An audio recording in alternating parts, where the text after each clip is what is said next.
This problem follows the two pointers pattern as it is dealing with sorted array and is asking us to find a pair with the given target. So let us keep two pointers, one at the starting index and one at the ending index. The start will point the starting index and the end will point the last index. Since the array is sorted, we can define the logic like this. First, find the sum of elements at start and end indices. And if the sum is equal to the target value, return 1 straight away. Otherwise, check whether sum is less than or greater than the target. If sum is less than target, which pointer should we move? If sum is less than target, the only way we can come closer to the target value is by increasing the starting index. Since the array is sorted, the next index will have greater value than the current one. Similarly, if the sum is greater than the target value, we need to decrement end index and continue the same process.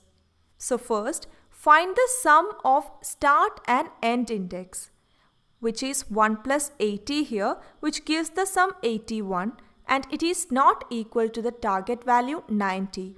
81 is lesser than 90. So increment start index. So now start will point the value 5. Now find the sum. We will get 85, which is not equal to 90. But it is less than 90, so increment start. Now start is pointing 10. So find the sum. So we have 10 plus 80, which is equal to 90, which is the target. So return 1 as we got a pair of elements with the given sum. Now see another example. Given the same array, but the target sum is equal to 30. So do the same process. Find the sum of elements pointed by start and end, and we will get 1 plus 80, which is equal to 81, which is not equal to our target 30, and it is greater than 30. So we need to decrement end index. Now find the sum of 1 and 20, and we will get 21, which is lesser than 30. So increment start index.